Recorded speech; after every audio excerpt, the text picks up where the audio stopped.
আবারও ইউক্রেনে ভয়াবহ হামলা চালিয়েছে রাশিয়া। এবারের হামলায় রুশ বাহিনীর টার্গেট ছিল ইউক্রেনের একটি বিদ্যুৎ কেন্দ্র।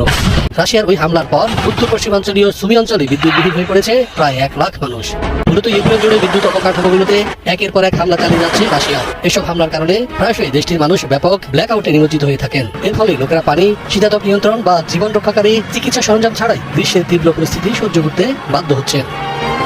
শুধুমাত্র 3 মাসে রাশিয়ার হামলায় 9 গিগাওয়াট উৎপাদন ক্ষমতা হারিয়েছে ইউক্রেন।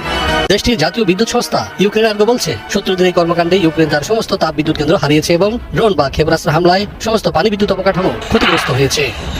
2 বছরের বেশি সময় ধরে শক্তিশালী রাশিয়ার বিপক্ষে লড়লেও যুদ্ধক্ষেত্র থেকে ক্রমেই পিছিয়ে যাচ্ছে ইউক্রেন। যুদ্ধের ময়দানে ভালো মানের ড্রোনের অভাবে ভুগছে দেশটি। কিয়েভ সেনাদের দাবি, যেসব সরঞ্জাম আছে তা গুণগত মানসম্মত নয়, আর তাই যুদ্ধক্ষেত্রে পিছিয়ে যাচ্ছে তারা। এছাড়া গেল কয়েক মাস ধরেই অস্ত্র ও জনবল সংকটে ভুগছে ইউক্রেন। এই সুযোগে একের পর এক আক্রমণ চালিয়ে ইউক্রেনের বিভিন্ন অঞ্চল দখল করে নিচ্ছে